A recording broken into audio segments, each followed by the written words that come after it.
Welcome back into another great episode of Anchor TV Interviews. Tim Yeen here for Anchor TV. It's a special edition of Anchor TV Interviews, not just because we're filling out a semester, but also because we have a special guest on the show today. It is the host of the Rhode Show on Channel 12 WPRI, and our very own Rhode Island College alum, Brendan Kirby. Thanks for having me, Tim. Thank you. How are you doing today? I'm well. I got to go. I just wanted to say I can't stay. It was a great interview. Have a great day, everyone. Take care.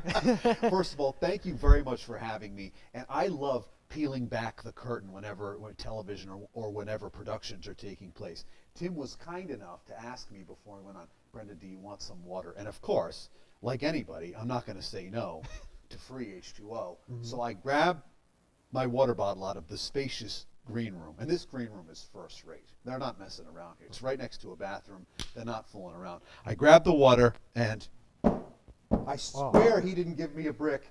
It's frozen solid, my friends. That's what we specialize here at Rhode Island College. We love to freeze up our water bottles and, I'm convinced I could use it as a weapon if the interview doesn't go well. Well, if this episode doesn't air today, you know why right now. Listen, all kidding aside, thank you for having me. I love being back on campus. This is a great studio, and you're doing a great job here. Thank you. You bet. All right, 2 minutes into the interview, I'm already doing a great job. So. Well, I know what this is like. I remember getting my start in a studio very similar to this, and I just love that there are still people doing what you're doing, and you're the future of this. You'll be pushing me out the door very quickly. Yeah, hopefully. So let's get started with our first question of the day. When did you know you wanted to be on camera, and what sparked that initial interest in being on TV, and how did you get started in the first place? As a kid, I loved comedy. I loved Seinfeld. I loved anything that made me laugh. And then when I got old enough that I could start staying up late, I loved Letterman. I thought that he was the funniest thing I'd ever seen. I never missed the show. I loved the way he handled himself on the air. I loved his brand of humor.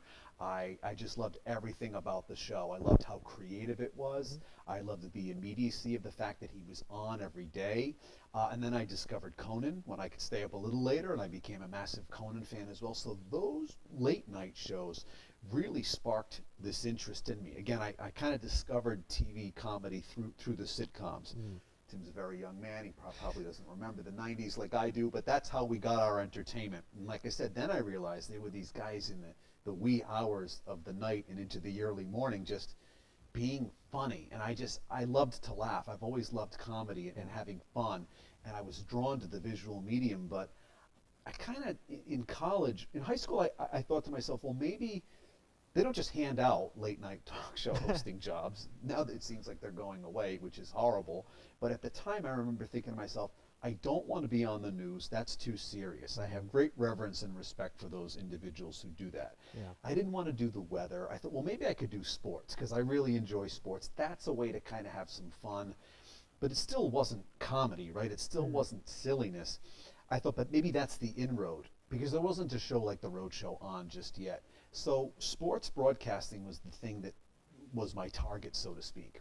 And I knew I wanted to be on TV in some capacity, and it all kind of figured itself out, and eventually the Rhode Show began, and we can get to that later, of course, but I just knew that I wanted to be doing something fun on TV, because I loved all those shows growing up, especially Letterman. He was my hero in all this. What was about the comedy, Letterman and Conan's that, really, energized that commitment to, being that comedic guy, being that, getting that interest in TV? Yeah, I mean, first of all, they made it. Letterman always says that the guy that he admired was Johnny Carson. So he always says that Carson made it look effortless. To me, Dave made it look effortless. Conan did. They were just so comfortable in their roles. Maybe not at first, but by the time I started to watch them regularly, they had both been on for so long. So I was just drawn to that, and there was something about it. I thought maybe I could do that. You have to be your own biggest fan. You have to believe in yourself. But there's also that doubt. We're all human beings. Am I good enough for this? I'm not good enough for that. But I just decided to pursue it, and I came here to Rick, majored in communications, and that's kind of how I got rolling in all this stuff. Yeah. Now let's continue to talk about Rhode Island College. What was the decision in choosing Rick, and what did you love most about it during your 4 years here? They were the only school that would take me, Tim. Oh. I know. Thank God bless Rhode Island College, right? No, my parents are both Rick grads. My brother's a few years older than me. He graduated from Rick. My aunt my grandmother, my great-grandmother went here as well. And I just thought, that's a great school, not just because they went there, but it was right in our backyard. They had the communications program, which I knew I wanted. It was close to home. I didn't have these grand visions of moving away just yet. I eventually did. But I thought, wow, I can get a great education in my home state, and it's right there, and I know it's credible, I know it's reputable, and it's a great school, so why not go to Rick? Yeah, were you a part of like any extracurricular stuff at Rick, or was it more just I'm gonna just take these classes and just go home? We're here in the bowels, if you will, of the Adams Library. Yeah. I got an email. It was my mistake for not sending you my number just in case any on the day stuff. I was trying to find the studio, and I thought, I'm being set up, because it's very rare I'm invited anywhere, right? I thought, well, wait a minute, no. So we're in here in the library, down in the depths, the dungeon, if you will. And as I was coming down here, walking through the library, I thought, oh, I did a lot of sleeping there. I did a lot of sleeping through class over here. But all kidding aside, I was very quiet in high school, which nobody can believe. Now you can't shut me up. Tim, sorry he invited me. But at Rick, I really got the support I needed. I didn't do too many extra things, so to speak, but I was very engaged in class, a way theretofore that I had never been. So when I got to Rick, I got so much support, and I had great professors, and met some great friends who were like-minded, and it kind of unlocked something in me, and I felt very comfortable within those classes, getting up in front of the class if I had to perform something, or it was a public speaking, whatever it may be, interpersonal communications. I just felt very comfortable here. So while I didn't do too many extracurriculars, I was very engaged with what I was doing.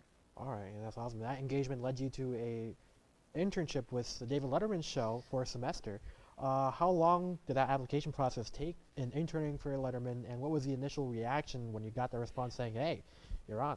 I'm still waiting to hear back. I'm not sure I was ever accepted. I just kind of showed up.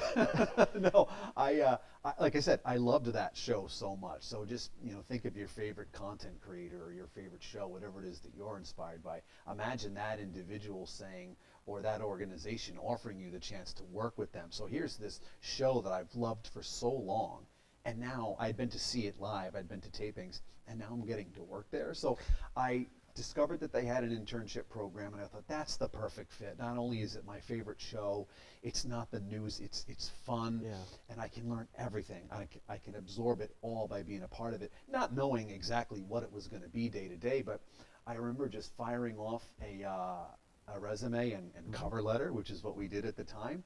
And I remember my resume was lacking a few things, and I actually applied for the Letterman internship twice. And the first time, I remember calling the office and saying, like, hey, like, did you, and they knew who I was, and they said, we'd like to see some more on your resume. So I was like, oh, that's how it works. You got to do this before you can get to that, right? You need to create those experiences for yourself. So I actually interned at WPRI 12, where I now work in the sports department, and then my resume looked a little better, and the next semester, Letterman accepted me. I went there. I remember the interview process was like 2 hours. You met with every department. I mean, those shows are massive. There's the writers department, there's music, there's production, there's talent, there's anything and everything you can imagine, and there's like maybe 90 people working on the staff, something like that. And I remember going there for the interview, and I was just so excited. Even if I don't get it, man, I'm getting to like be in the theater, see everything behind the scenes. So that was an amazing day. And next thing I knew, a couple of weeks later, they were calling me that I'd gotten the job, and I lived there from January through like June for the spring semester, and I got credit, and I lived the Manhattan dream. I learned everything about how those shows are produced, and that's just how I kind of got going in this whole thing. That's awesome. Now, was everything, did you email that, sort of cover letter resume? Because, I'm born in 06, so I don't even know what mail is. I don't know how to send it. I don't know how to email that. I think it's time that I use my icicle. I think this. Yeah, I think no. I mailed it in. Yeah, I mailed in a resume and cover letter. I mean, then you obviously, kids, email was around by 2003. So yeah, we communicated that way for sure. But now that it's kind of a great thing. It all evolves. Right now, there's different ways to get in touch with people, and it all kind of carries on. Yeah, 2003, an ancient time. I don't think it was a thought yet. So How was David actually? Very nice. I didn't have too much interaction with him, but he was really my comedic hero in all of this, and to be like working on it really was a dream come true, and I'm really proud of myself for going after it, right? Mm-hmm. And it's so weird that it's like over 20 years ago, and I mean, it's just amazing how that much time has passed, and it just feels like it was yesterday too. But he was great. I didn't have much interaction with him, but he was always very friendly, say hello or whatever it was. Okay, that's fantastic. Now let's go to your own show. Oh God! For 9 years, beginning in 2003, you hosted a public access show called Wicked Late with Brendan Kirby. How did that idea come to be, and how much effort went forth in running that show on your end, and what were some of the key lessons that came out of making your own show? Well, it's funny because when I walked in here, this reminded me of that studio that we used to have, because when I came back from Letterman, I still had a semester. I still had one semester to finish up here at Rick, and I always wanted to be on TV, and I always wanted to be on TV in a funny capacity, like I was telling you. So I thought, I'm going to start my own show. I want to do that. I want to be a talk show host. I need some experience, and this is obviously pre-YouTube and everything, so it's like that. The way you did it at the time was you went down to the public access TV studio, and you got signed off to use the equipment, and you could essentially make a show. And I wanted it to be kind of a late night style with the desk and the guest chairs. By the way, these are fantastic chairs. Right? I mean, really, whoever got this done, well done. Do we know that? It's the boys in there. Hopefully, I hope. Is that a thumbs up? I can't tell the finger. No, I've seen it before, but I knew I wanted to have my own show somehow. And the team here, the faculty at Rhode Island College, they were very supportive. So I pitched to them, to the late, great Philip Palumbo, whom some of you may remember. He worked in the communications department, and I submitted a request to do my own independent study. And I would essentially create and host my own talk show, and that was the assignment, and I had to stay in contact with him leading up to it. I needed to do the work. I needed to prove that I was doing the work, and at the end of the semester, that was kind of like the final project. I made this half an hour of entertainment known as Wicked Late, and it was the first ever show, and the college was very supportive of it, and I kind of just did it to get credit, to kind of give myself some more experience in front of the camera and producing and all that. But that was in December of 2003. So when the next year rolled around, by March, I was missing it. And I said, you know what?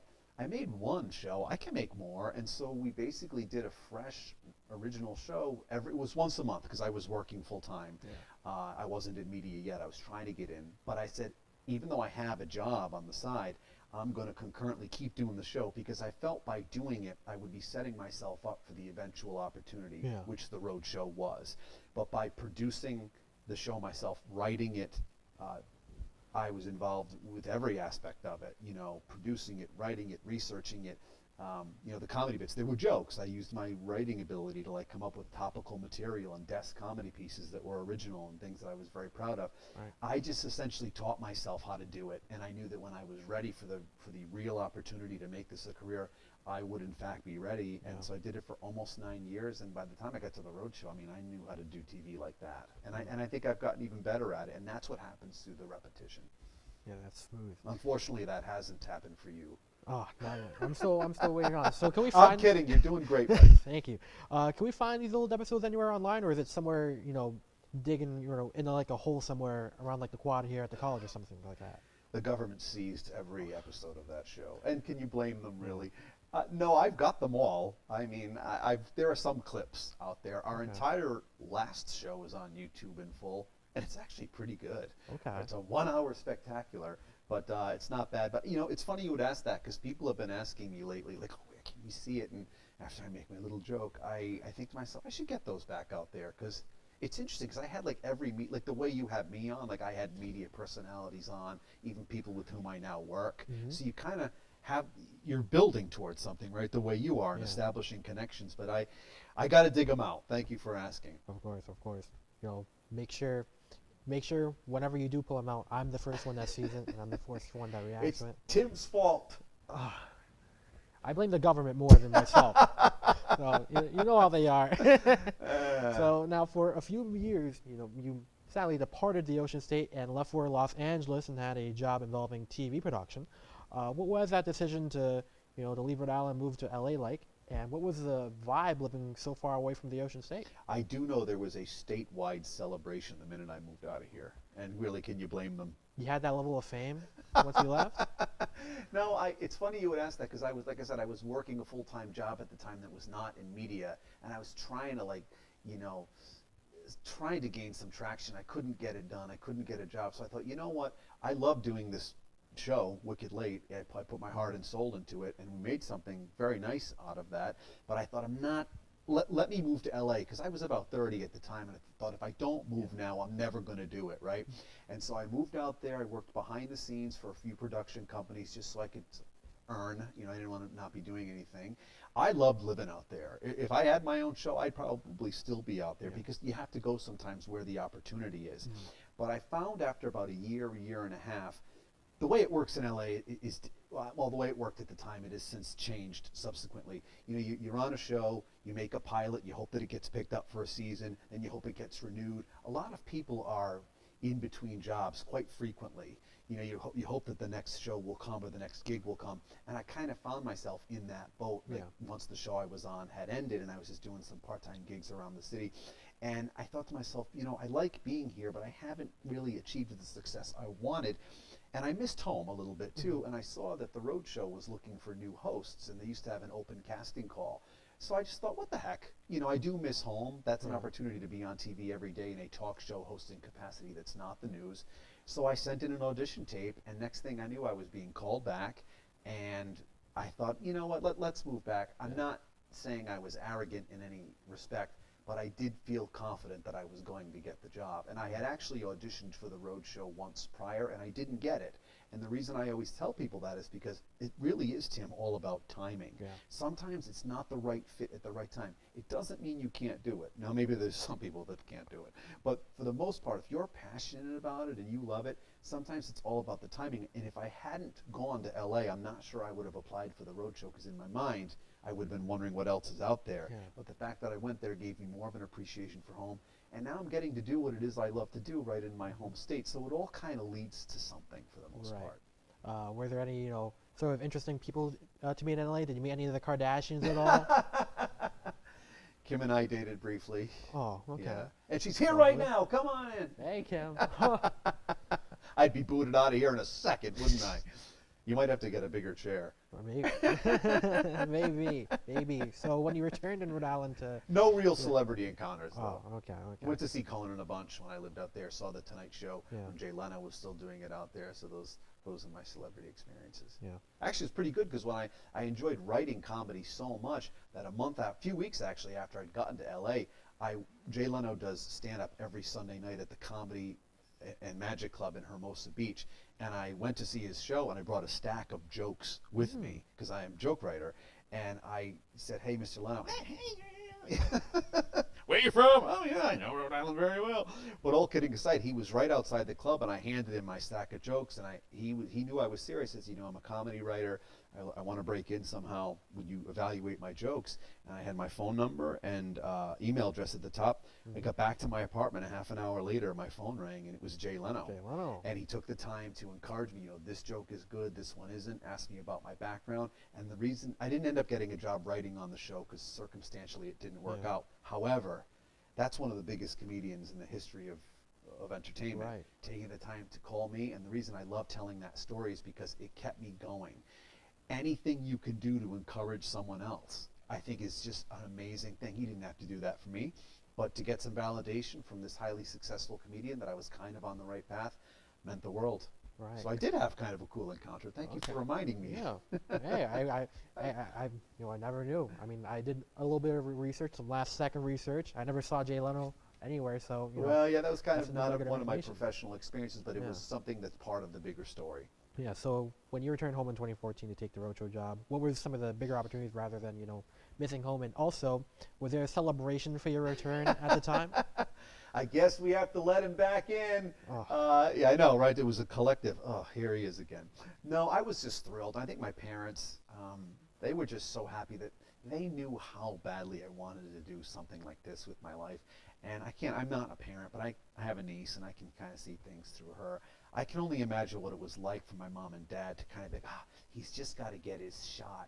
He's not getting it, but he keeps stepping up to the plate and taking those swings. So when I got it, I'll never forget, my father was, I can still picture his reaction. He was so proud in that moment, and my mom as well. So they were very happy, and I was just happy that I was getting the chance. All you want is the opportunity to show what you can do, and I was getting it. Now, looking at the show a decade later, can you believe you've been here for a decade? How has it transformed your life, and what are some of the more notable and maybe just not famous interviews, but just some of the more special ones that hold a little place to your heart? Well, other than today, of course. You're buttering me up today. It's completely changed my life. People knew who I was from Wicked Late, but that's like a public access channel. It's not like a heavily promoted show like the Rhode Show is that everyone kind of knows. It's been on for so long, and now this is actually my 13th year doing the Rhode Show, and it has absolutely changed my life, Tim. I have gotten to meet so many cool people. I've gotten to do so many fun segments, and the show really is part of the fabric of not just Rhode Island, but all of southern New England. I'll be in Connecticut sometimes, and people know it, or I'll be south of Boston, and they know it, and it's just really amazing how far it travels. But it has just been awesome. I get to do something I love every morning, and I'm on it with Audrey McClelland and Will Gilbert. The three of us co-host it every day. And no matter what's going on in your life, the minute 9 a.m. rolls around and we're live on the air, there's nothing else that matters for that next hour. And it's my favorite hour of the day because nobody can bother me. And I feel alive. It's like being connected to some kind of car battery.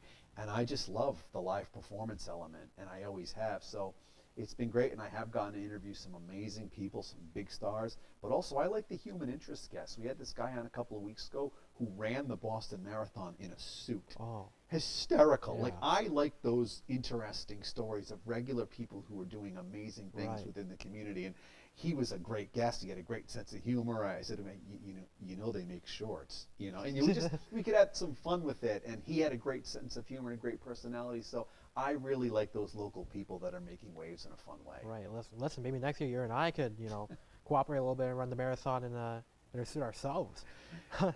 Let's think about that. No, I don't think so. No? Well, maybe a little bit easier. A lot of late night stuff, Letterman, Conan, your own show. Was there a tough transition to becoming a morning person now with daytime television? Very good question, and that was something that worried me at the beginning because my act is silly. It's comedy, right? The Rhode Show is not the news. It's fun. But I really had to tread lightly those first couple of weeks or months or whatever because I remember when I was auditioning, I made it very clear to them that I come from this late night realm, and I knew that the audience was different, and I knew that I could differentiate, and I knew that I could do what it was they needed. But slowly but surely, Tim, I've really infused it with my personality and my comedy to a point that's appropriate for the morning. Right. But I look back at what I was doing when I started, and now and people really know my act by now. They know what I'm all about. And I like when they meet me and they say, oh, yeah, you're the funny one. I mean, we're all silly. We all have a good sense of humor. But I really do like when I can infuse it with my creative comedic ability. If I write a special script for a cold open, my mom was on the show just the other day for Mother's Day, and I wrote this little script for us. Every year she comes on the Friday before Mother's Day, and I always come up with a little script where she ends up insulting me. And it's fun, right? Everyone knows we're joking around, but I have slowly incorporated what it is that I do from a comedic standpoint into the morning show in an appropriate way for the morning, though. So it did take some time. That's a very good question. Right. Finally, a good one. Oh, thank you. Just for kidding. first question, hopefully another great one. Do you have any pointers for me for standing up this early in the morning? I have my first 8 a.m. Next semester actually, so I need all the tips I can. What are you doing at 8 a.m.? My first 8 a.m. class. Oh, you've never had that. No, my first boy. ever experience. Did you take 8 a.m.s in college? You're screwed. I know I'm screwed. I think that's why I'm asking the question. I would reassess the entire schedule and get on the afternoon beat. No, I actually, my first ever semester here, I did have an 8 a.m. class. First, last, and only time. I'm more of an afternoon man, although I've had to become morning man. But I think for you, just keep following your passion, and whatever it is you love to do will come to you. I think that's the best advice I can give. Awesome. I do hope that is my first and only 8 a.m. class throughout my entire college career. Do you struggle with what to wear? Um, Clearly not. A little bit. I mean, I try my best to look a little nicer on interview days. You know, some episodes I think I've done it on a hoodie, which is, you know. No, you can't be doing that. You can't be doing Yeah, that. I think that the TV host wears a jacket to show Right. respect for the audience. Right. I tried to keep it casual. I tried to look much younger than my 65-year-old self is. It makes me look nice. I need a reason to wear suits every day. You look good. Thank I you. never know Yeah. what to wear. It's hard on the road show. It's hard when I come somewhere else. So we have that in common. Yeah. All right, next question. Next question. All right, recently you came Oh, I'm back. told we're out of time. Oh, really? Oh, I remember you already hit the. I think we're 5 hours into I this. need to be bumped for President Warner. Good thing we got his episode wrapped up already. Good for you. Well, like I said, if we take 9 hours, I'm more than happy to sleep over and film part 2. Recently, you came back to Rhode Island College to help promote the College Tours Rick episode on Amazon, That was great. as well as the Hope Scholarship the following day.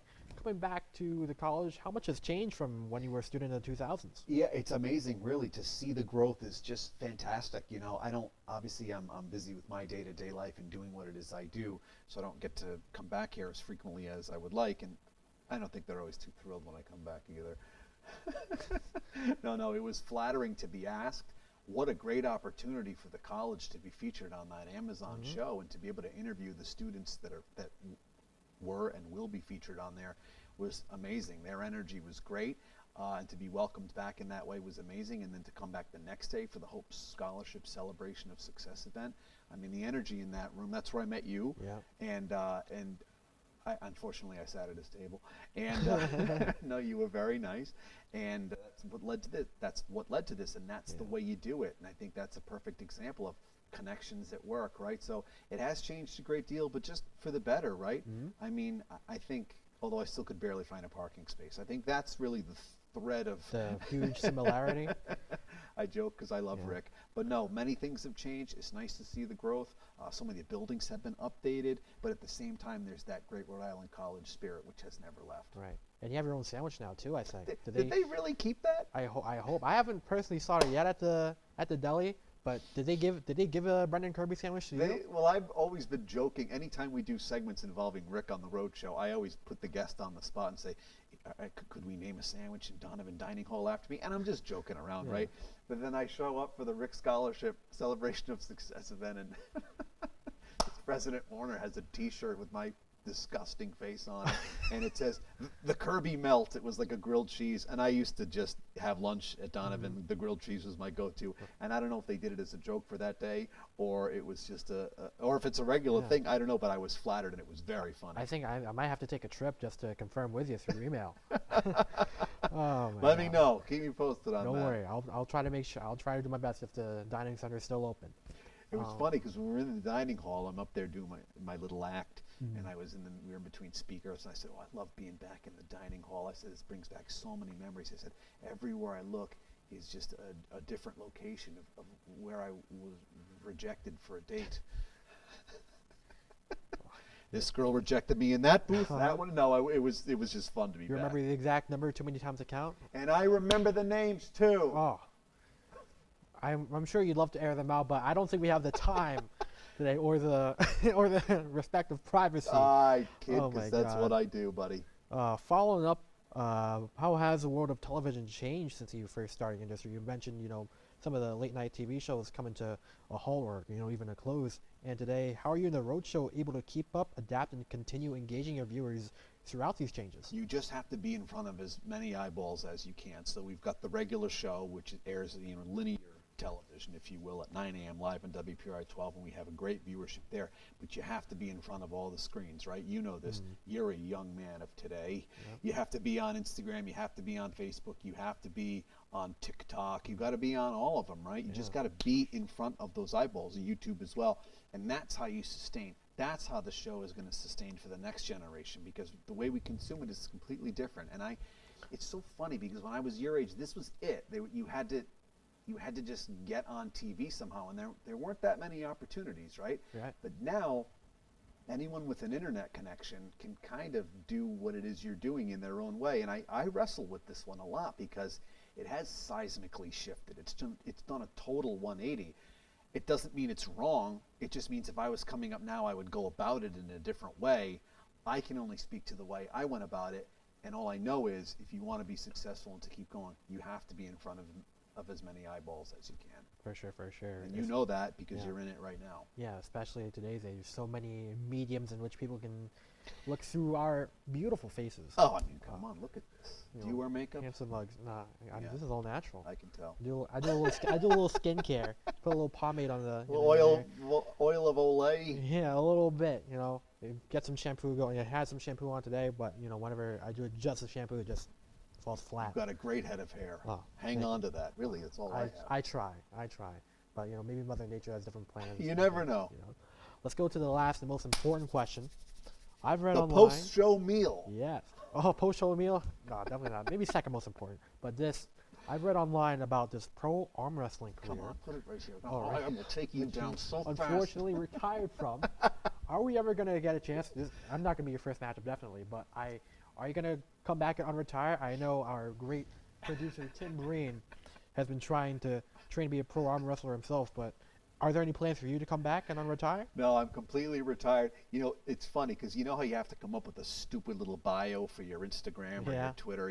The comedian in me is like, oh, I'll put something funny like former child actor or former soap opera star. And I thought, ooh, retired arm wrestling champion, which is completely ridiculous. Oh my So God. there was never any truth. I was never a competitive arm wrestler. I was a competitive ice dancer, though. It is true. No, it was just a joke for the bio, but thank you for believing in me and thinking that I actually could defeat anyone in arm wrestling. I'm the weakest man on the planet. really Look at me, Tim.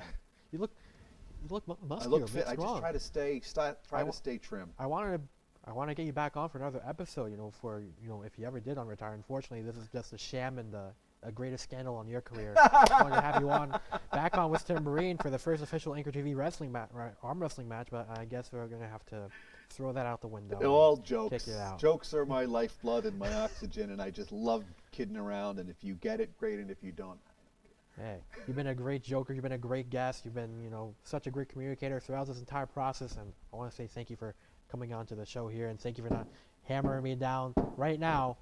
Let's just say. Thank you for having me, Tim. course, I want to thank say you. good luck to you. Thank you for reaching out, and it's been a pleasure. And I love coming back to Rick, and you're doing a great job here, you and the other boys back there in the bunker. Yes, Ian Thompson, Tim Breen. Is there ventilation in there? They're still alive, but I'm not sure. Thank you for having me, and keep it going. And Thank if you need you. anything, just don't hesitate to ask someone else. Of course, thank you once again for coming on. This has been Tim Yeen, sports manager, maybe sports manager. We'll see. We're out of semester now. I'm not sure if my term's ended or not.